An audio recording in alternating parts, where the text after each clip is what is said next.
Pemirsa, untuk memperbarui informasi pantauan arus balik Lebaran dari gerbang tol Palimanan Cirebon, Jawa Barat, sudah ada rekan kami Yohana Gabriela dan Yasmin Rahmadi di Pelabuhan Bakahuni, Lampung. Kita terlebih dahulu menuju ke Yohana Gabriela di gerbang tol Palimanan. Silakan Yohana.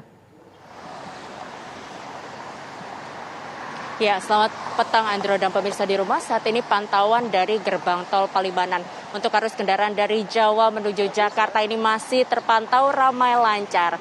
Hal ini juga disebabkan beberapa faktor, salah satunya adalah penerapan one way yang masih diberlakukan sejak tanggal 5 Mei 2022 hingga saat ini. Yang tadinya hanya dimulai dari GT Palimanan KM 188 hingga KM 72 Cikampek, namun kini diperpanjang dari gerbang tol Kalikangkung KM 414 hingga Cikampek 47 maksud kami. Dan hal tersebut juga disebabkan pemirsa karena melihat bahwa tadinya penerapan one way ini hanya berlangsung hingga pada pukul 12.30 malam. Namun hingga saat ini penerapan one way juga masih belum juga usai. Ini artinya memang hingga saat ini masih terus terjadi peningkatan volume kendaraan dari Jawa menuju Jakarta. Hal ini juga dilihat dari kendaraan yang kami pantau pemirsa, bahwa kebanyakan ini adalah kendaraan berplat nomor Jabodetabek yang dari Jawa menuju ke Jakarta. Nah, selain penerapan one way ini juga dari gerbang tol Palimanan ini masih meniadakan pembayaran, sehingga ini kendaraan bisa terus melaju tanpa perlu berhenti membayar dari gerbang tol Palimanan. Nah, tadi kami pantau juga dari petugas kepolisian dan juga bergabung dengan TNI ini berjaga di 11 gardu yang tersedia untuk mengingatkan atau mengarahkan kepada setiap pengemudi untuk bisa langsung jalan, karena masih didapati beberapa pengemudi ini berhenti untuk mencoba membayar di gerbang tol, padahal ini kini sudah ditiadakan.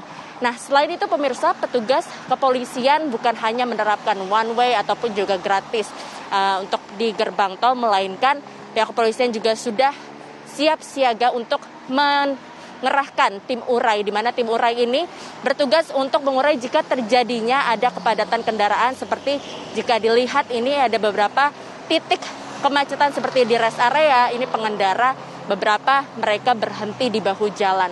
Lalu ini tugas tim urai untuk mengurai kendaraan agar tetap jalan dan tidak menyebabkan kemacetan.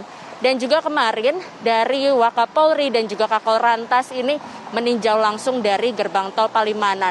Dan dari Kakor Lantas sendiri ini mengingatkan kepada warga yang sedang melakukan perjalanan arus balik mudik ini agar tetap bersabar. Karena melihat pemirsa kemarin ini ada beberapa pengendara yang nekat untuk memindahkan kontrafik atau kon pembatas jalan ini untuk berpindah jalur, sehingga pada hari ini kontrafik ini sudah dihilangkan oleh petugas kepolisian ini agar memudahkan pengendara jika ingin berpindah jalur dari A ke jalur B ataupun sebaliknya.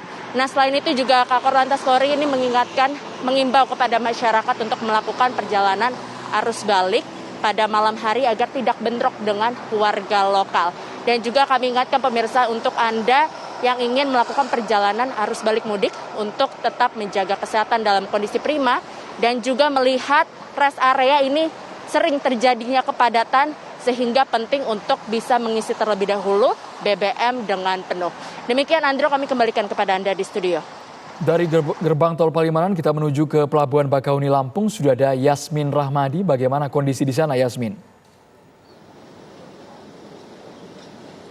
Ya, Andro dan juga pemirsa, memang pada sore hari ini sudah terlihat cukup banyak penumpang yang melakukan penyeberangan dari Pelabuhan Bakahuni Lampung ke Pelabuhan Merak Banten. Berdasarkan data dari pihak ASDP pada tanggal 6 Mei 2022 kemarin, terdapat setidaknya 142.000 penumpang yang melakukan penyeberangan dari Pelabuhan Bakahuni, dan memang angka ini diprediksi akan meningkat pada hari ini. Namun menurut pantauan kami, memang sebagian besar dari pemudik ini memilih untuk melakukan perjalanan pada sore dan malam hari, sementara situasi di pelabuhan pada pagi dan siang hari hingga hari ini masih terpantau cukup lengang, sehingga kami menghimbau kepada para pemudik yang belum membeli tiket ini untuk melakukan perjalanan pada pagi atau siang hari. Dan pemirsa, memang antrean ini terlihat di seluruh dermaga, yakni adalah dermaga 1 hingga 7. Namun memang antrean paling panjang ini terlihat di dermaga eksekutif. Antrean ini pun terdiri dari kendaraan pribadi dan terdapat pula bus dan truk. Sementara untuk antrean kendaraan roda 2 ini memang dibuatkan jalur khusus, yang mana memang antrean untuk kendaraan bermotor pada saat ini juga terpantau cukup padat. Terdapat pula pemudik yang memilih untuk melakukan penyeberangan dengan tidak membawa kendaraan, yang mana mereka mengaku memilih untuk tidak membawa kendaraan untuk menghindari kemacetan. Berdasarkan informasi dari General Manager ASDP Cabang Bakaheni, yakni Suharto, yang disampaikan kemarin malam, memang jika terjadi kepadatan di Pelabuhan Bakaheni, ini memang waktu menunggu untuk kendaraan di Pelabuhan Bakaheni ini diperkirakan bisa mencapai 10 jam. Walaupun aktivitas di pelabuhan ini terpantau cukup padat, namun situasi lalu lintas di sekitar pelabuhan hingga saat ini masih terpantau kondusif. Dan selain itu, Andro dan juga pemirsa, dapat kami informasikan bahwa pihak ASDP saat ini sudah mengaktifkan 2 pelabuhan alternatif, yakni adalah Pelabuhan BBJ dan Pelabuhan Panjang Bandar Lampung, yang mana artinya untuk penumpang yang sudah melakukan atau membeli tiket dari Pelabuhan Bakaheni ini juga dapat melakukan perjalanan dari Pelabuhan BBJ dan Pelabuhan Panjang Bandar Lampung, yang mana diperkirakan dengan diaktifkannya 2 pelabuhan ini dapat mengurangi kemacetan sebanyak 25 hingga 30%. Nah, kami akan terus mantau situasi di Pelabuhan Bakaheni Lampung. Andro, untuk sementara itu kami kembalikan ke Jakarta. Yasmin Rahmadi melaporkan langsung dari Pelabuhan Bakahuni Lampung. Sebelumnya ada Yohana Gabriela dari Gerbang Tol Palimanan. Terima kasih.